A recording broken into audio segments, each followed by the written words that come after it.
Welcome, everyone, to my Sunday anime stream. Just going to go over here and check out chat. I see Nerdporeal Lifeform. Good to see you. And that's it so far, but that's all right. So today on our anime show, we're going to look at some of the anime I watched growing up. And if we can get, there we go, we get all my anime information from the Anime News Network. Now this is a excellent resource for anyone that needs any information. They have their own encyclopedia, which you can put in the name of any anime or manga or any people you're looking for, any companies, and it'll pop right up there. So, as we look through, want to just look for some information here on, they had the top, here we are,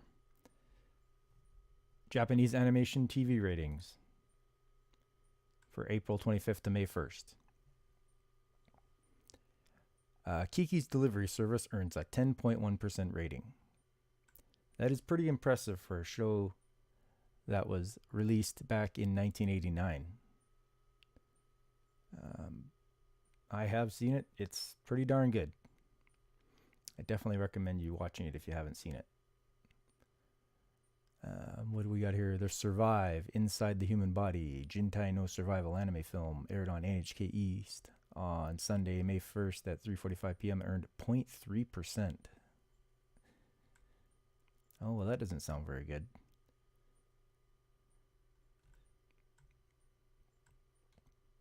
Further along, Chibi Maruko-chan Arigato Mina no Akagi de Hoso 1500 Kai 1 Jiken Special got a 7%. That's pretty good. I have heard of Chibi Maruko-chan, but I have never seen it before. And Detective Conan got a 5.5.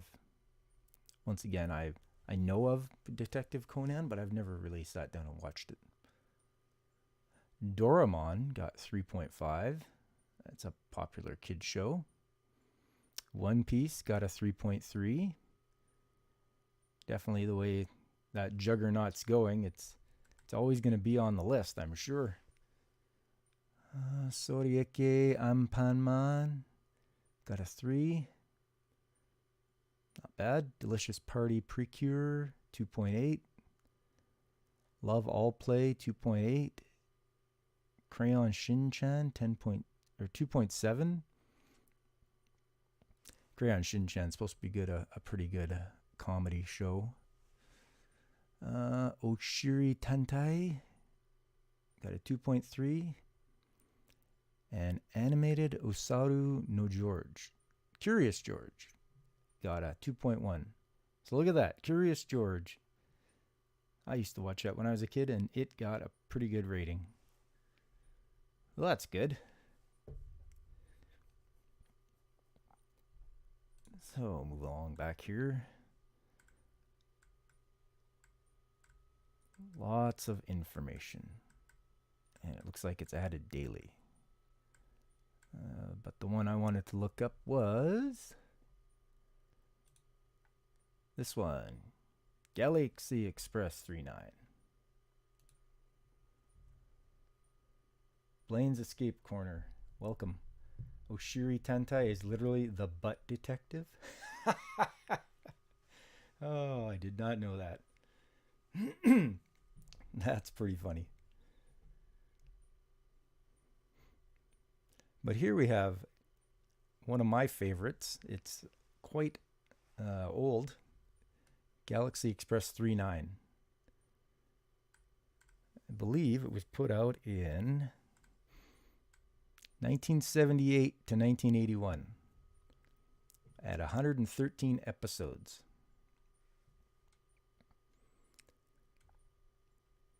So watching this one, they give the plot as, in the distant future, Tetsuro is a human boy who wants his body replaced with a robotic one.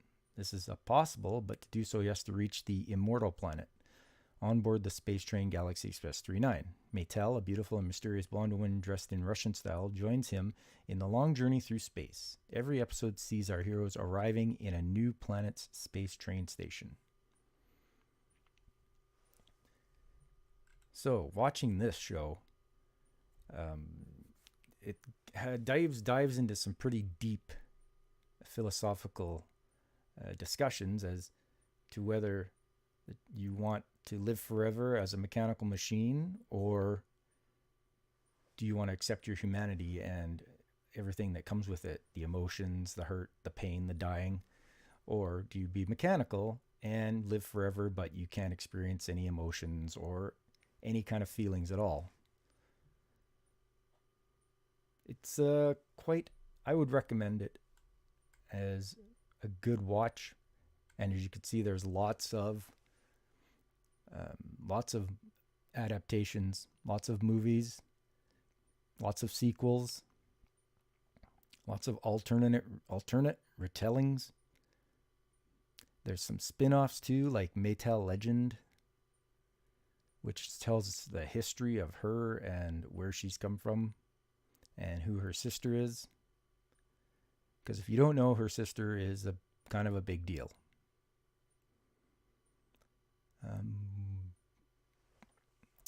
Yeah. Nothing recent, but we do have a picture of all the characters that you happen to meet along the way. As you can see, Maytel is dressed all in black. And to her left, so going to the right, is Tetsuro, the main character. He wants to get a metal body. And then to his left is the conductor of the Galaxy Express. I'm not sure who the old man is, but to his, at the very end, is Captain Harlock, and he does make an appearance. And I believe him and Tetsuro interact. Going back over, beside Maytel is Queen Emeraldus, which is her sister. I'm not sure who the young boy is, but then to the left of that is the sort of the electrical fairy of the Galaxy Express. She's helps take care of the engine. And that big hulking looking fellow there, he must be the main antagonist. Although his name escapes me right now, but I'm sure Tetsuro has to go up against him. So this is where it all starts in Galaxy Express 39, which is part of the we'll call him not Vader. Yeah, even though it's kind of like bang on the nose. This is all part of what's known as the Leijiverse. So, like for Leiji Matsumoto, the creator, he did Galaxy Express 39. And he also did Space Pirate Captain Harlock, which is obvious because he shows up in the 39 anime. He has plenty of movies for himself to be the star of, which are pretty fun and exciting. There is Queen Emeraldus. She has her own OVA. Looks like it's only 4 episodes long, so that's a nice short one to take in.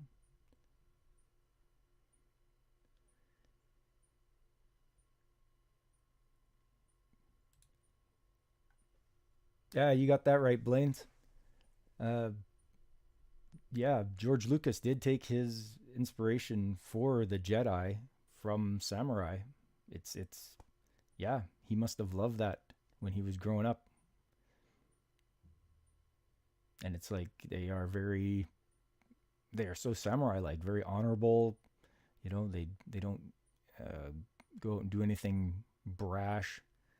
They're supposed to be. I can't speak for Anakin because obviously he did his thing. And then there was Star Blazers that Matsumoto came up with, and that is a fun one to watch. This is the picture of the original, but there, as you can see, there is a lot to watch. A lot of movies, a lot of TV series. If you want to see, and now they even have the updated remake uh, called Yamato 2199 or Star Blazers 2199, and they've really bumped up the animation quality, which is good, and they've added a little bit more onto the story, and that should be easily picked up.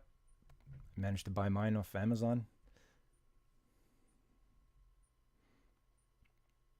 But yeah, this is all part of the greater universe that he created, where if you're watching Galaxy Express 39 or reading it, if you're reading the manga, you will see the Yamato pass by in space.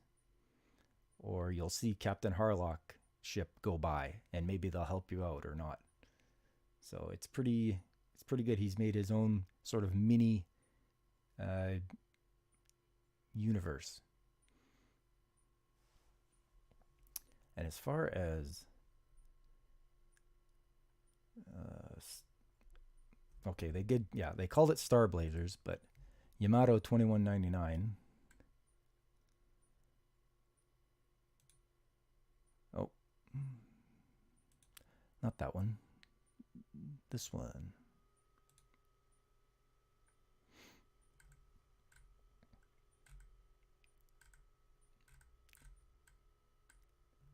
We can see that there's the list of characters, the Japanese cast. You've got Kodai, who is the sort of the main person they focus on, as his brother was killed in the war with the aliens.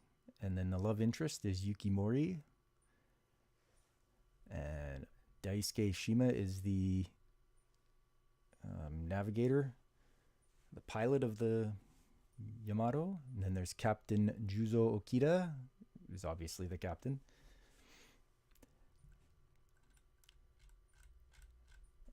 And this, if you don't know, the plot of this one is in 2199, the human race has been crushed with the war with the Gamilons. They're driven underground into cities by the invaders' assault, and they estimate they have 1 year to live. So young officers Susumu Kodai and Daisuke Shima receive a mysterious capsule from a ship that made an emergency landing on Mars and return it to Earth. And it contains humanity's last hope. The planet Iskandar, on the other side of the Magellan Galaxy, has the technology to defeat the Gamilons and restore the planet. The space battleship Yamato is entrusted with this task, but they only have 1 year before humanity ends. So what happens is the aliens send planet bombs to Earth, and it just decimates the whole planet. It makes it like a radioactive wasteland, so that nothing lives. There's no water, there's no trees, there's nothing. So the Yamato, which was a battleship in World War II, when it got sunk, they found it on the ocean floor, and they retrofitted it to fly in space with this new engine design they have. So that allows them to leave Earth and to make the long trip across the galaxy to another galaxy and back again within 1 year.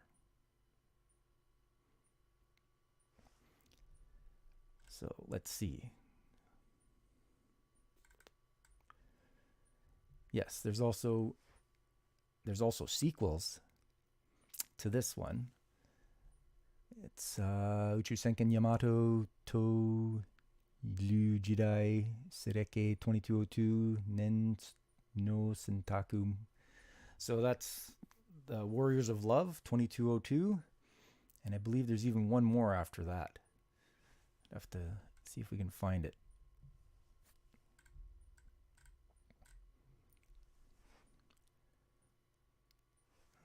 Let's see.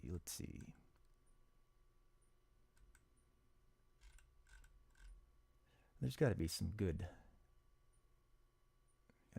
pictures here we could show. There we go. There's Kodai and Yukimori and the battleship Yamato in the background.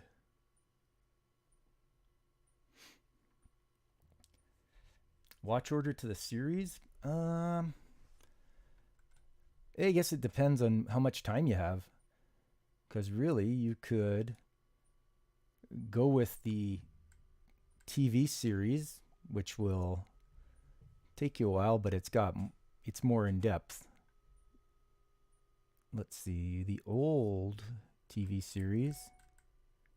Oh, okay, 26 episodes. So that's easily done. Probably kill that in about, 2 weeks, depending on how hard you want to go at it. That's for the older one. I recommend watching the newer one. It's got a little bit more story to it. Good storylines. And the sequels are just what happens after they get back to Earth, and then there's a new threat. So let's see if that's... Well, it really doesn't explain much.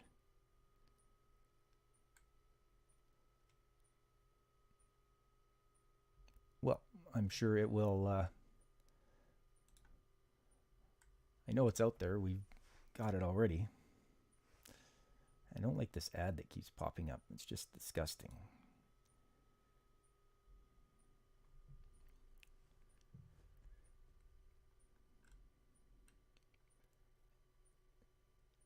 And just like as for Star Blazers, Space Pirate Captain Harlock has his either manga or all his other sequels and such. 42 episodes for that one.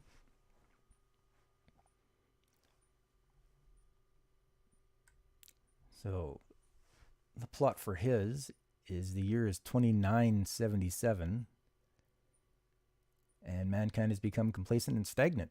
All work is done by machines, while humans spend all their time on entertainment.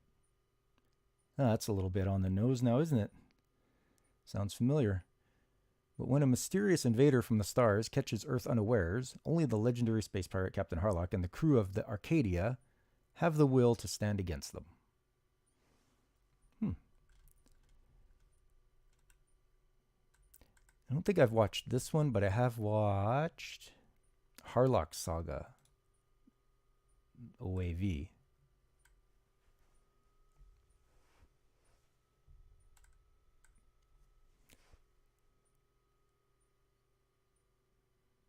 Yeah, the plot summary of Captain Harlock is drawn into a saga of intergalactic proportions when the son of a deceased comrade unwittingly forges the ring of the Nebelung.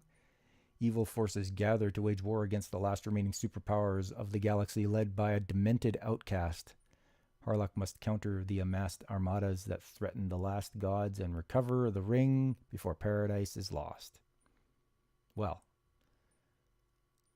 that sounds familiar. A ring that has to be found.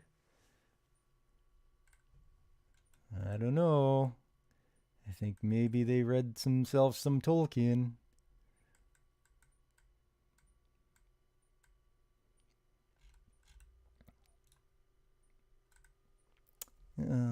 Okay. Oh, it looks like, yeah, Harlock, Queen Emeraldas, even Mattel make an appearance.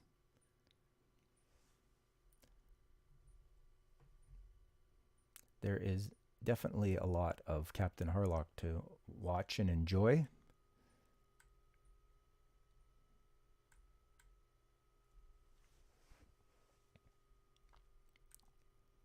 Although I don't know if they're going to do a remake with modern animation.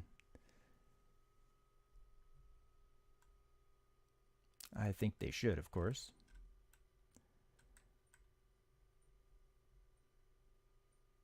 Just redo the animation, keep the story the same.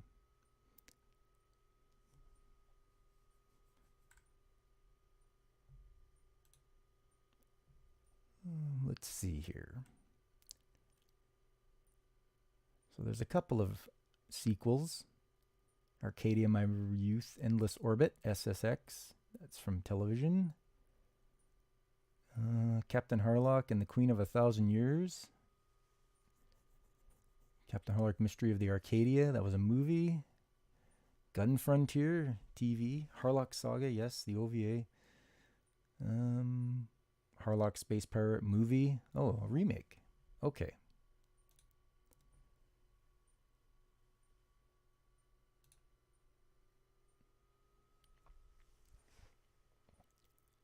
So the plot, Earth is forbidden ground. None may return as other planets prove to be difficult to inhabit. However, Captain Harlock and his ship of pirates fight for freedom from those who seek to keep Earth all for themselves. When was this out? Oh, 2013. Well, that looks like one to add to the list. Oh yeah, just redo the animation. Yeah, I know. It's got to be easier than doing all the hand-drawn stuff that they used to do. Hey, Underground guys, how's it going?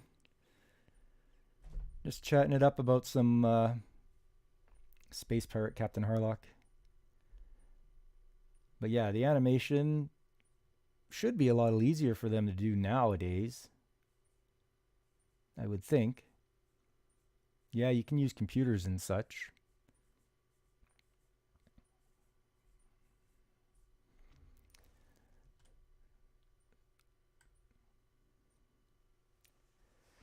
Have I watched Spy Family yet? Is the X, do you pronounce the X? Is it Spy X Family, or is it Spy Cross Family, or is it just Spy Family?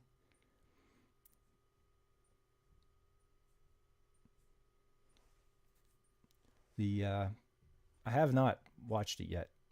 I'm not sure whether no, I just haven't looked into it.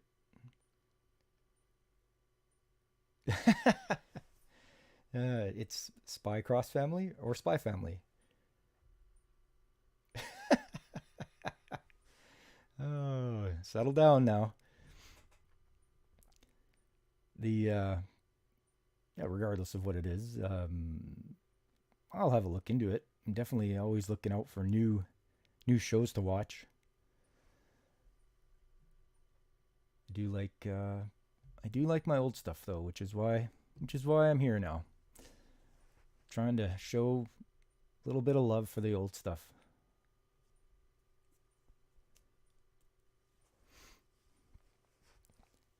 So yeah, as well, linked into Captain Harlock and Galaxy SS39 and Star Blazers is, like I was saying before, Queen Emeraldas.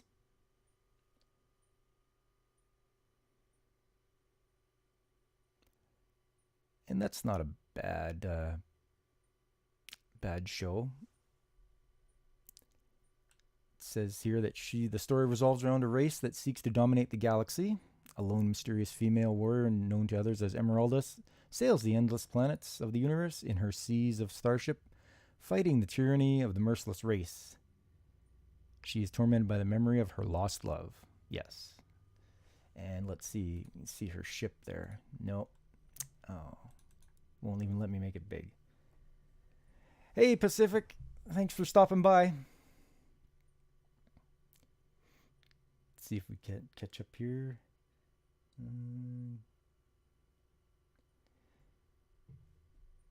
Yeah, so Queen Emeraldas, eh? Let's see.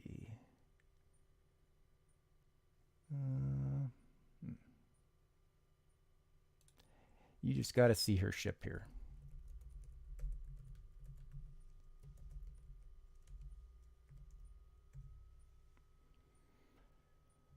Look at this thing. This is like, it's like a dirigible. Oh, that doesn't do justice here. What we got?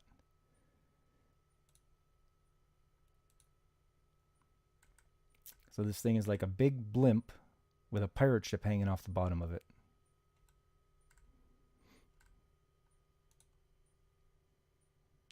That's the ship she flies around in.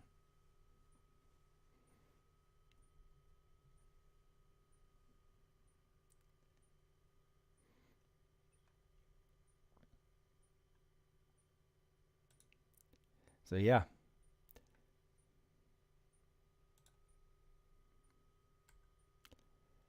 Let's see what else we got here. Yes, we got Galaxy Express 39, which has a lot of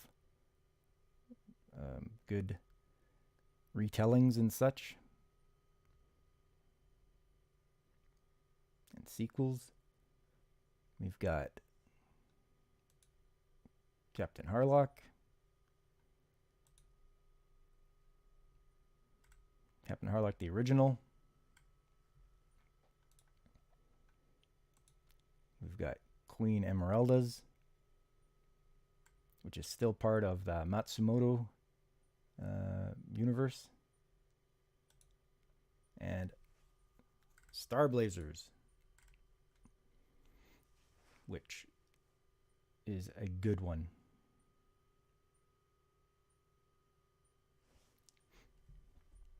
I like how they redid the animation and how they put in some better storylines. It gets pretty intense at times. For 26 episodes, that's pretty good.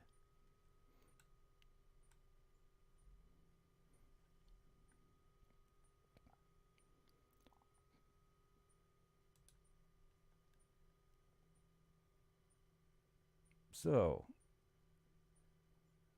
those are a few of the shows that Leiji Matsumoto was involved in. He's obviously done a lot of manga, because that's where all the shows come from. So if you want to look up or read any manga, he's one of the ones you could type in, have a look at. I see that they serialized it in the Animerica, which was one of the magazines I would buy years ago to get my anime knowledge and to see what was popular back then. I don't know if anyone else remembers Animerica.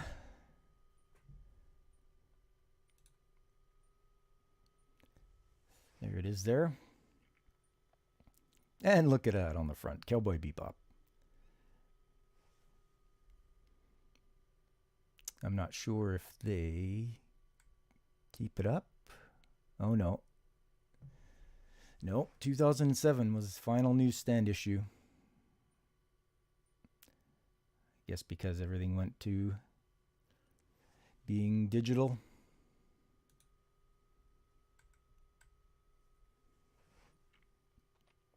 Oh, even the comment, Animerica was the most popular anime magazine in the US in the 1990s. However, the magazine's popularity waned in the early 2000s when New Type USA was introduced to the market. I remember New Type.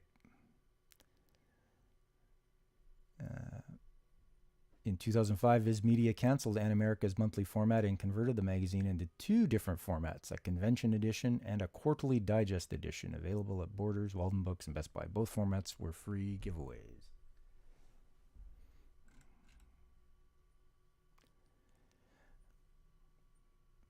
All right, so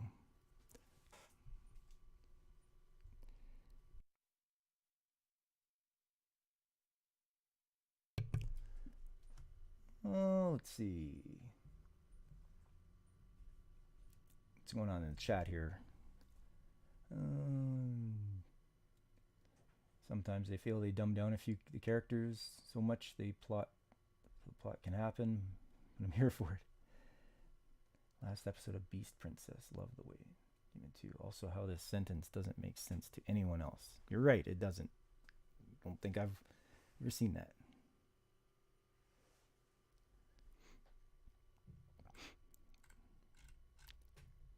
Anybody else remember New Type USA?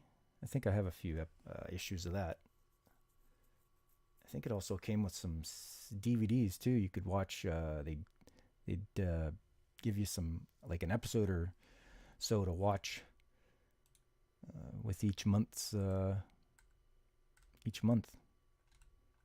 of them would have like maybe 2 different shows on there just to give you a taste of what was out there.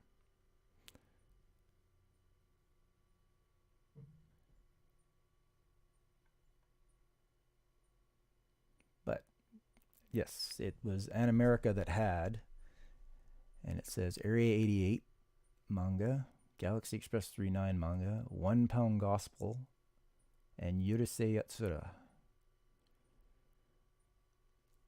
So those are the ones that they ran in the magazine. I do remember seeing Area 88 and 1 Pound Gospel. I'd have to read them over again. I still have them from years ago. I haven't gotten rid of them. I've got some, but yeah, that is that one.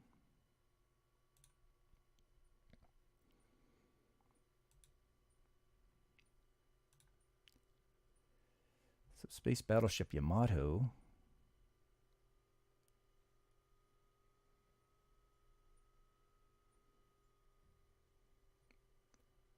Let's see.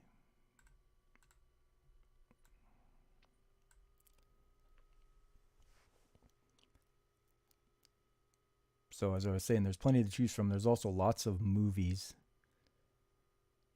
There's Space Battleship Yamato, the movie, which will be a retelling of the whole story. They'll try to cram all the episodes into one movie. Farewell Space Battleship Yamato. Be Forever Yamato. Final Yamato. Yamato 2520. Space Battleship Yamato Resurrection movie.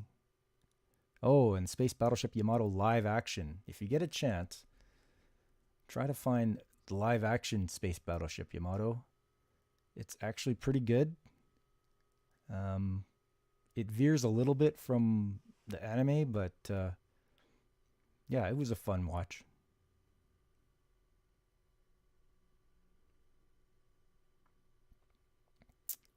What's going on in chat here? Anime came from VHS that my granny recorded. Movies my dad got from the local video store or from the Lime days. Oh yeah, Lime. Yeah. I still have my some of my anime on VHS. I didn't get rid of it. It's still in good condition. And then some on DVDs and some on Blu-ray. Underground, same. Naruto may have been the first thing I watched in the correct order. Burned discs my buddy gave me. Nice. History of Trunks was well worn too. Yeah, I guess you'd have some on USBs, yeah. The ones on VHS, I don't know if they've even transferred some of those to DVDs yet. I have Street Fighter 2V. That's where there's young Ken and Ryu learning how to do the Hadouken. And they get their asses handed to them by Guile, which is pretty funny in the beginning. Yeah, I got Star Blazers on VHS. I've got Robotech on VHS. That's from back in the day when they wouldn't even have DVDs.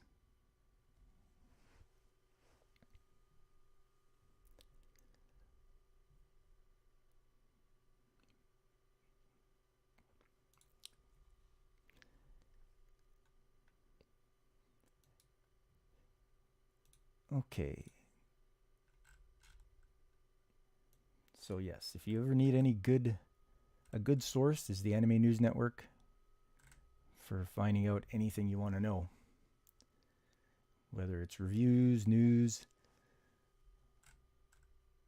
all you have to do if you want to know about something, you just pop into their encyclopedia, you type in an anime,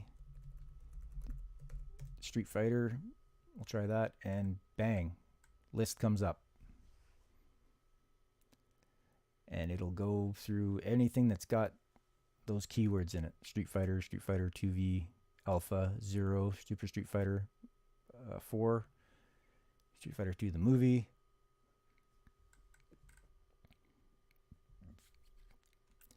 Anything down the line.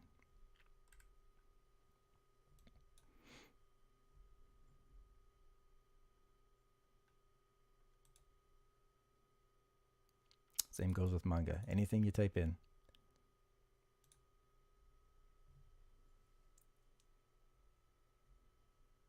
Fighter on the street loses to trash can.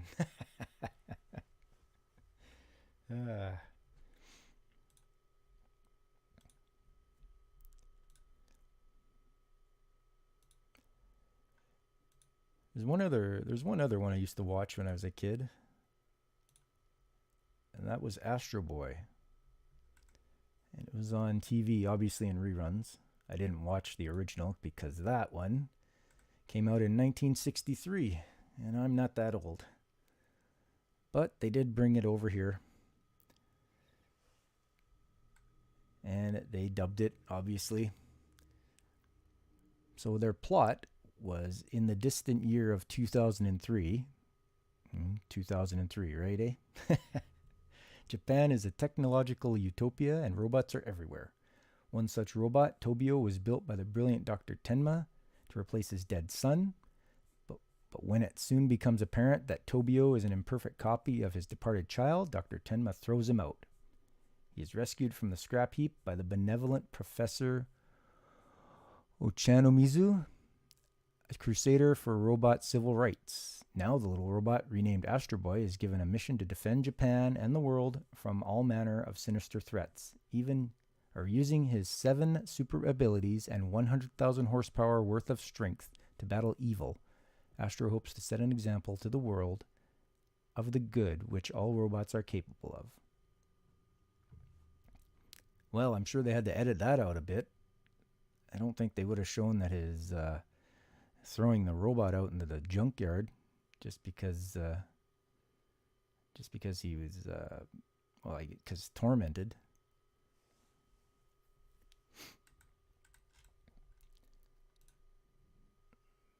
Okay, there he is there.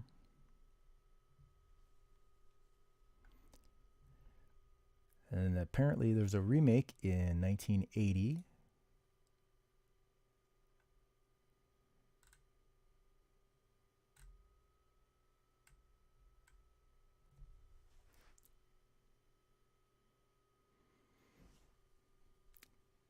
Yeah, you're right, Blaines. Old animation was the Wild West. I mean, just because something is animated doesn't mean that it's automatically for children. It's a different medium. That's all. It's just instead of doing something live action, you've decided to draw pictures of it. It doesn't mean that it's for children. So, yeah, I mean, they could do pretty much whatever they want, and they do whatever they want. It's only in the West where we've gotten that into our heads that, oh, if it's a cartoon or if it's animated, it's for kids. And I think shows like Spawn can sort of show us that that's not true. You can enjoy an animated show, and it's just like watching a regular live action show.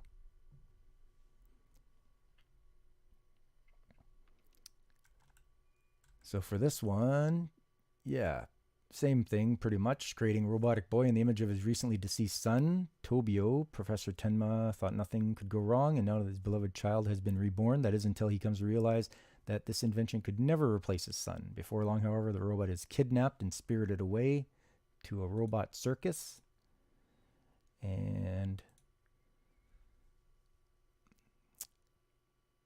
where he is soon rescued by Dr. Ochanomizu and taken into his care. Tobio is given the new name Tetsuan Atom and transformed into Japan's crime-fighting hero. Although the anti-violent pacifist views and overall childlike naivety tend to clash with his battles often.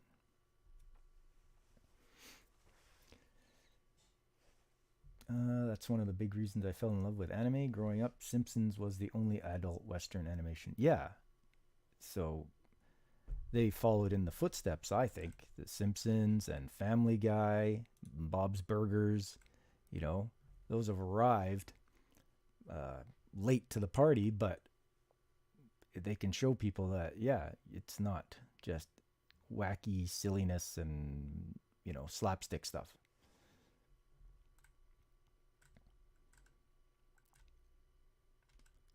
And there's 52 episodes from the 1980 remake. And in 2003, there's a remake.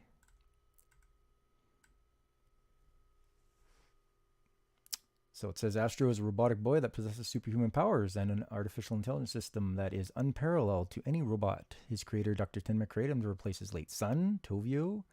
Okay, Dr. Tenma soon destroys his laboratory after the creation of Astro and shuts down Astro. Soon after, Dr. O'Shea, okay, that's a little different. The head of the Ministry of Science revives Astro and tries to give him a normal life as a 6th grade student. That helps the police agency keep renegade robots and bigot humans from causing harm. Astro faces extreme racism for being a robot, and he must discover the truth about his creator, Dr. Tenma. Okay, well, that's a little more in-depth, isn't it? Realize they've changed it now so that Dr. Tenma destroys his robot and turns him off, or destroys his laboratory and turns off this robot. And it has 50 episodes.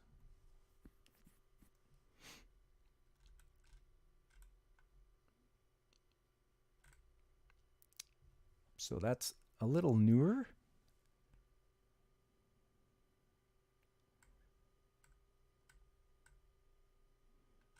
And all this spawned from a manga by Osamu Tezuka,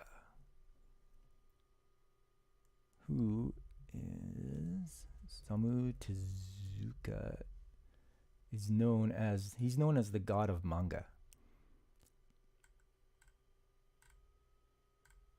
They should have him here. Osamu.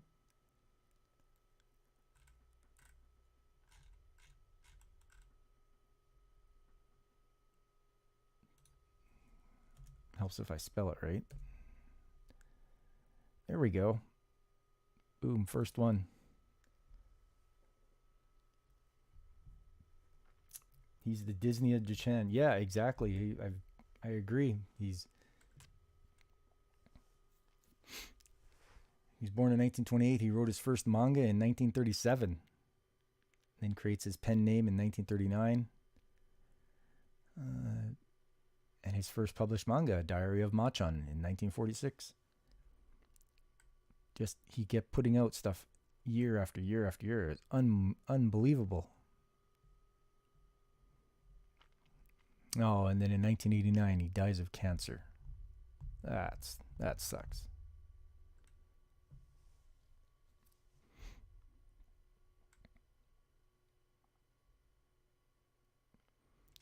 There was one manga from his that I read, and it was called Buddha. And it was very enjoyable. It's right here. It came in, what is it? How many volumes? Oh, it doesn't say. 57 titles.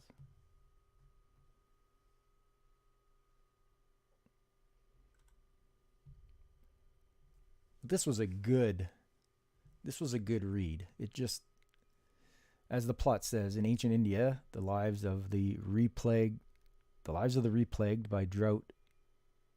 That doesn't make sense. The lives of the they're plagued by drought, famine, constant warfare, and the injustice of the strict caste system. The intertwining lives of many unhappy souls are drawn together by the birth of the young prince Siddhartha, who embarks on a spiritual journey becoming Buddha, the enlightened one, and attempts to bring about a spiritual rebirth of the people in this desperate age. And yeah, reading that, it's in full view of everyone, the caste system, of how they have people that are pariahs, which are not even considered to be human. And then they have the Brahmin, which are the wise men, the spiritual men. And you got merchants and such like that, and workers. And yeah, this is it's a good sort of historical sort of account of it. Whether it's, he's probably taken some liberties, but it's a good story. I managed to pick up the hardcovers, and there's about 8 volumes of them. So it's a good read. I recommend it.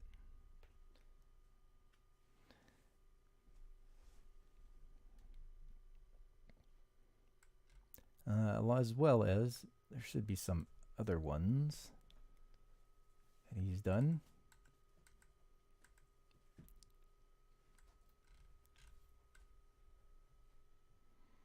Yeah, except where Disney was a company, Tezuka actually drew all his characters. Yes. So instead of having a room full of animators, you had just one guy. And he was definitely a man on a mission. He cranked out those good, compelling stories consistently, and made some of the most beloved characters Japan has ever known.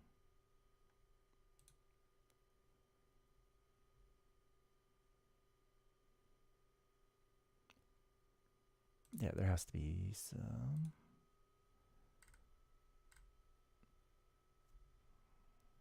Captain Atom features Astro Boy as supporting character. Emperor Leo serialized in manga. Oh, yes.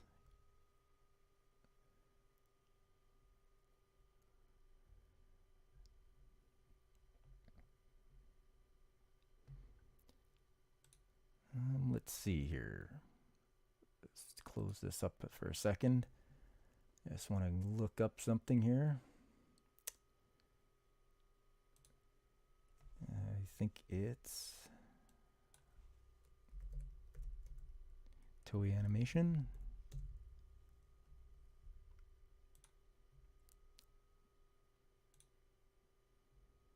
And we'll see what this is.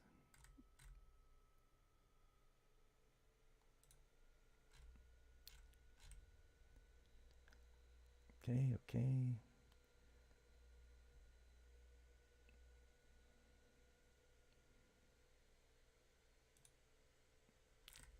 That's not quite it.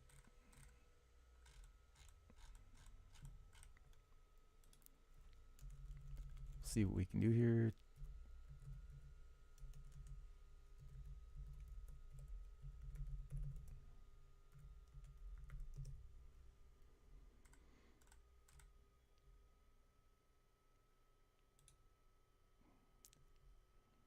Okay, this is it here.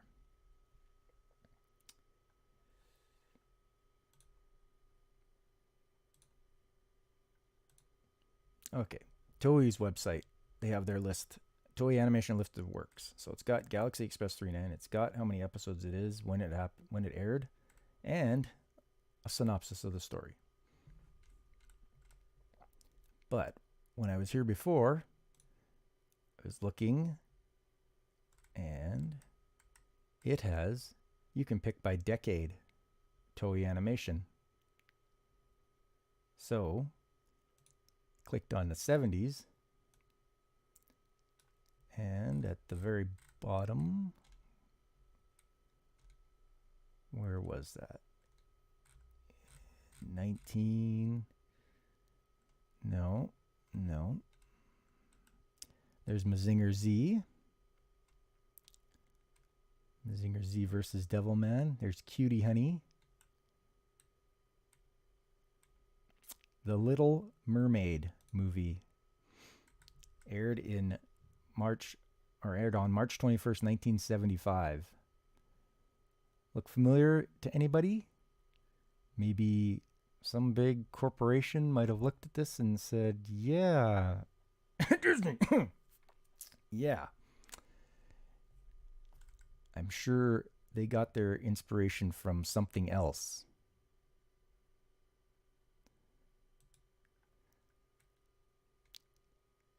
But Toei did a lot of animation and still does a lot of animation. But there's so much to look through. As you can see, Space Pirate Captain Harlock.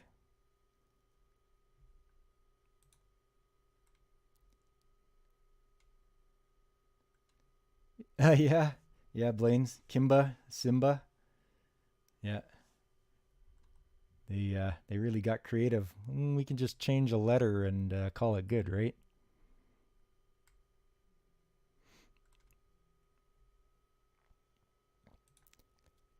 But this is a pretty neat site.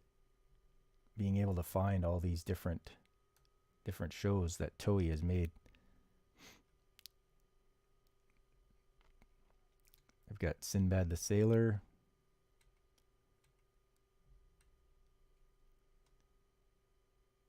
Gulliver's Space Travel. It's probably Gulliver, but put a B there.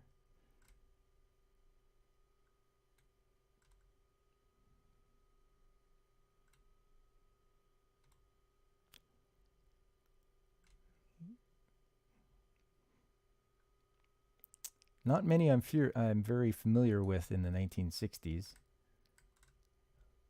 Going to be even fewer in the... Oh, yes. They only have 2. But they're in color in the 1950s. The White Snake and The Adventure of Little Samurai. Both movies.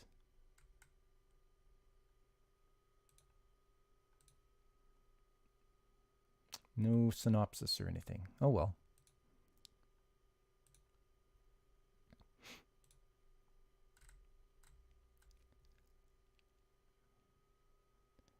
'80s is going to be a lot.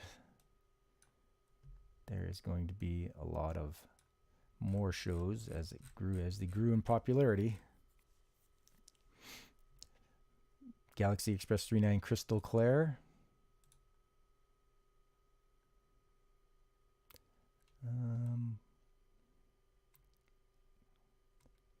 Oh, Dr. Slump. So before Akira Toriyama did Dragon Ball, this is what he did. He did Dr. Slump. And I think it stars his android daughter, or just an android named Aurelie. So you can notice the character designs. They're just bang on what you'd see in Dragon Ball. That style.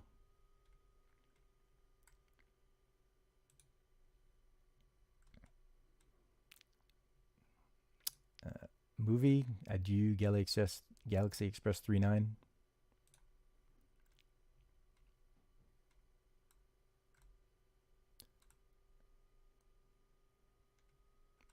And this is just Toei. Oh, Ken the Great Bear Fist. Well, this looks like Kenshiro from Fist of the North Star.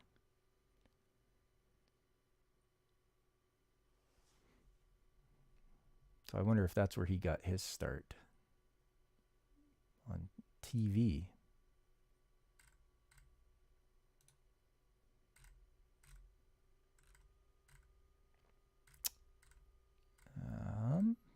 There it is. There's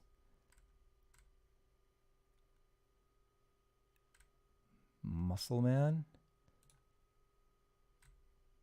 I want to say they had a Saturday morning show like this, but I'm not 100% sure. I never caught it.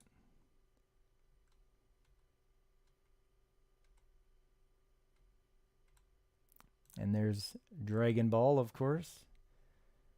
153 episodes from 1986 to 1989.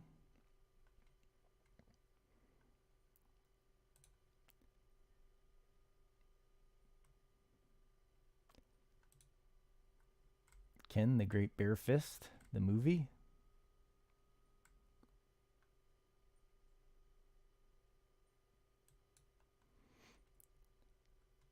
Oh, and here's another one people should recognize, Saint Seiya.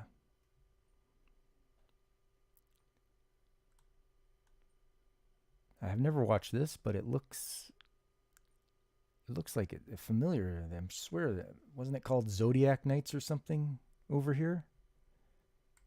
Knights of the Zodiac.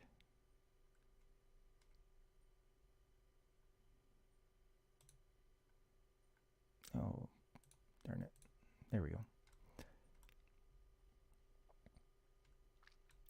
And a few other ones.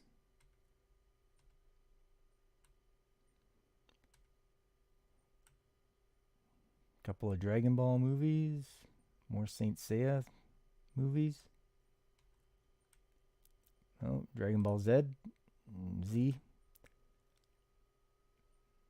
291 episodes, 1989 to 1996. Yep. That's one I was into back in the day.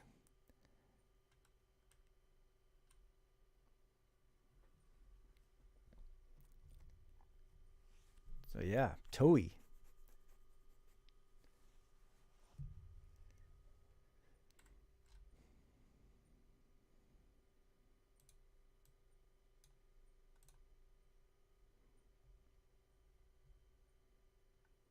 Okay. There was one more show I had watched back in the day. And that one was called Gatchaman. Although it wasn't called Gatchaman back then. It was called Battle of the Planets. Or G-Force.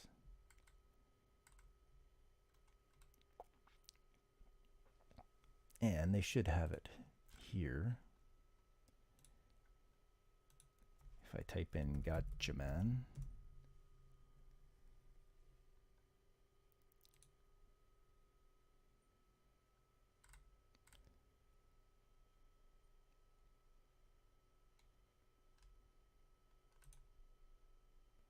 Okay. So the plot is a new threat appears all over the world in the form of a terrorist group known as the Galactor. To combat the forces of Galactor, a well-renowned scientist, Kozaburo Nambu, unleashes the science ninja team Gatchaman, a team of young heroes skilled in the art of ninjutsu and dressed in unique bird-like costumes. 105 episodes from 1972 to 1974.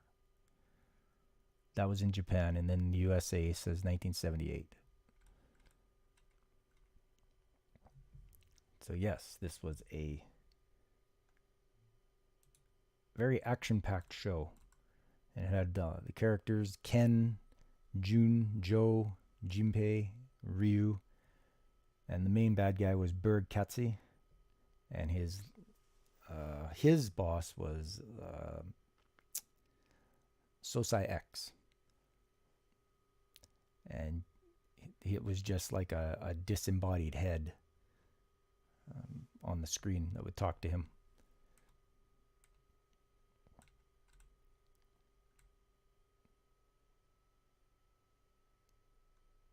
But yes, everyone had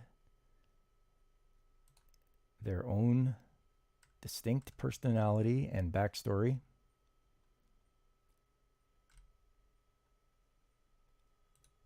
Everyone has... Yes, Ken, also known as Ken the Eagle. He's team leader and a technician whose bird style is based off from the Eagle. When not in costume, Ken works as an aircraft test pilot and delivers parcels by airmail.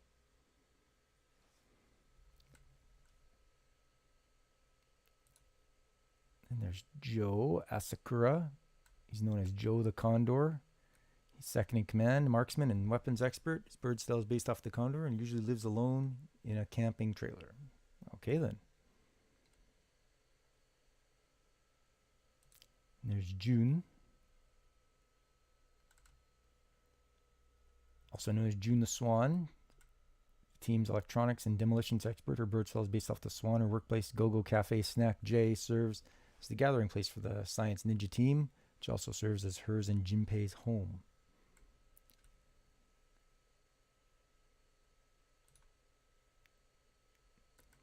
Jinpei, he's Jinpei the Swallow, the Science Ninja team's youngest member and the reconnaissance expert. He is the adopted brother of June.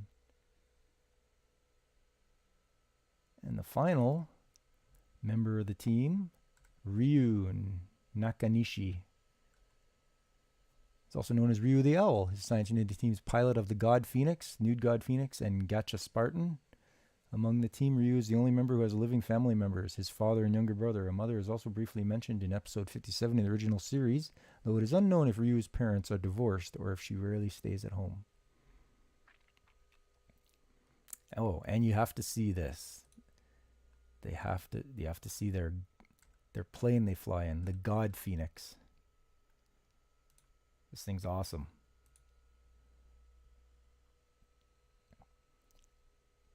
All their little vehicle, all the vehicles they drive can be stored in this plane.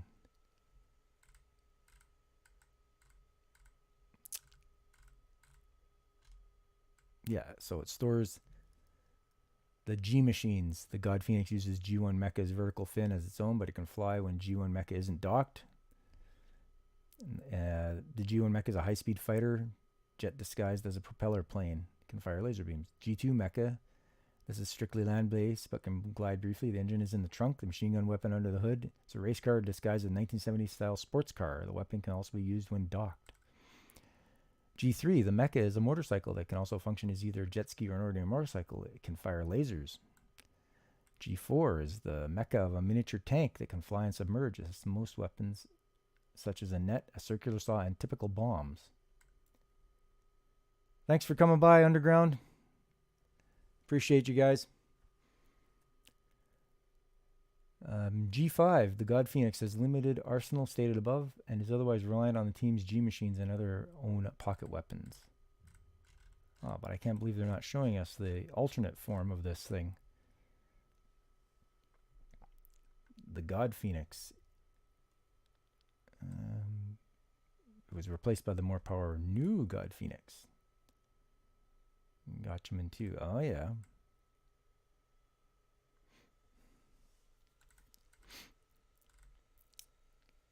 Well,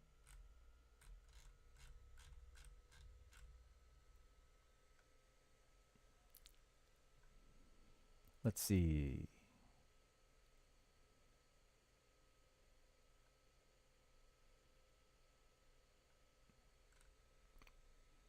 Well, I'll just have to find it myself then.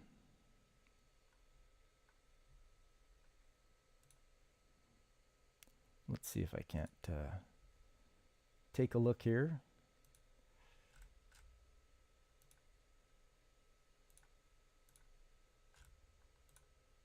And see what I can find. There's got to be one.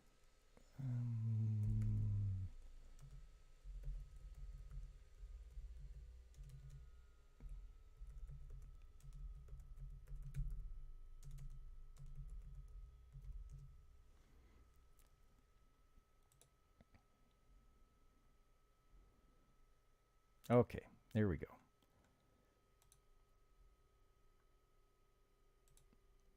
So when they're in trouble or when the things are getting dire for them, they can pull a lever and then their whole plane turns into a fiery phoenix, which usually gets them out of some tight spots.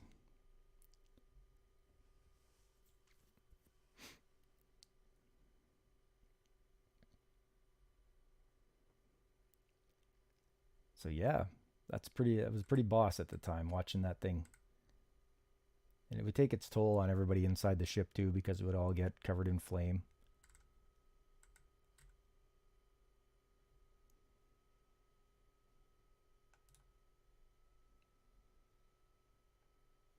So one of the more iconic shows from the 1970s. Really enjoyed it.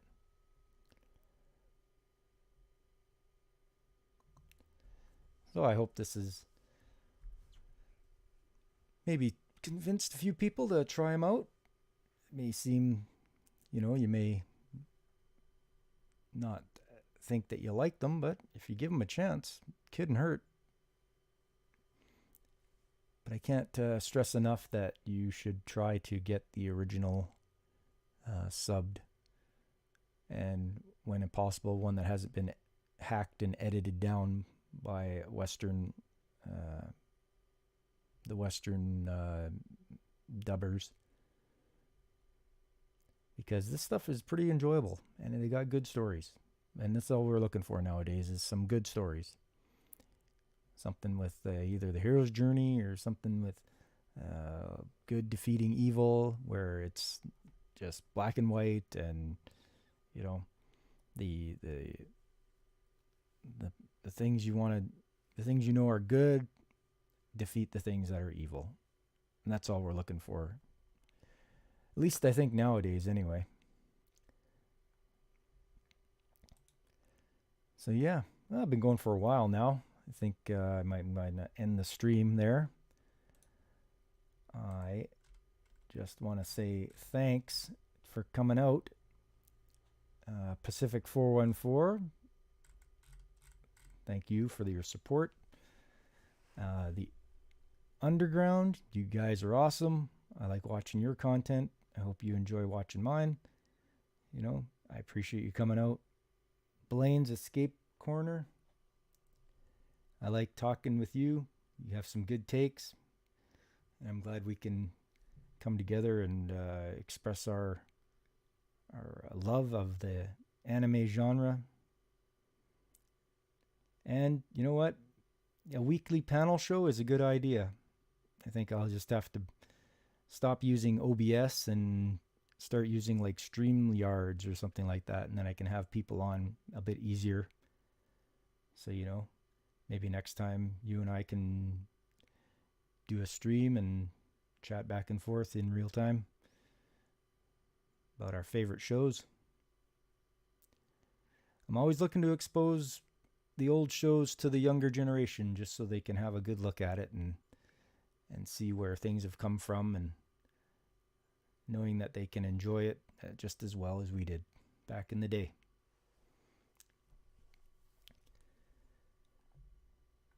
But other than that, like I say, I appreciate everyone coming out. I'm hoping to make this sort of a weekly thing to do on Sundays, perhaps sometime in the morning, and get into the groove. Oh, Restream seems to have better audio controls. You have a Twitter or other social media. I don't like going on Twitter. I'm not a big fan of that. I know Elon bought it and such, but man, is it a good way for people to gang up on you and just crush you into nothing.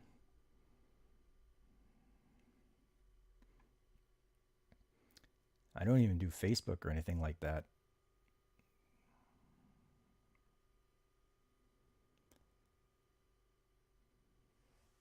But I will look into Restream. Oh yeah, Gab I could get on, I guess. I haven't done that. I am on BitChute right now, and I'm looking at Odyssey. Odyssey seems a little bit tougher to get going on. They want you to have these credits or whatever to get yourself started. So it's going to take a little longer to get anything, I think, posted on Odyssey. BitChute seems all right. It's not as populated as YouTube, but it's I seem to get lots of views on that just from some of the videos I've done. But Gab might be the one to get on. And the other one you say it is Fediverse? Never heard of that one at all.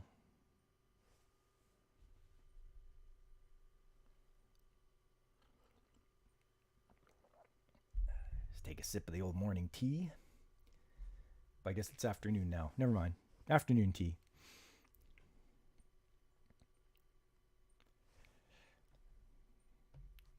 So yeah. Definitely going to try to do this weekly because I do love my anime and I do love spreading the love.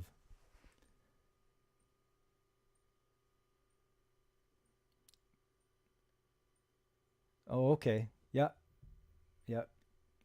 Make a throwaway Twitter and how to get in contact. Okay, yeah, I can do that, Blaine's. No problem. Do you have a? You must have a YouTube channel, don't you? I could always talk to you on there too, if that's the case.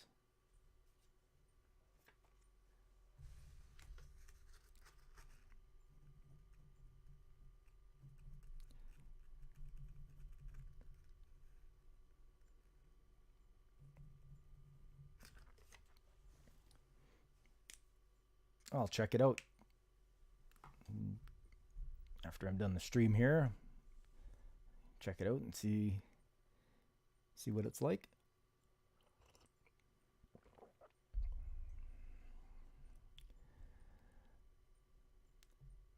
Other than that, I think I'm gonna just shut down the old stream and carry on there with the rest of my Sunday. Hope you have a good rest of your day, and hopefully we'll be able to chat in the future. And I will try to do this again next weekend when there's time. All right, have a good one, everyone. And this is Pop Culture Mechanic.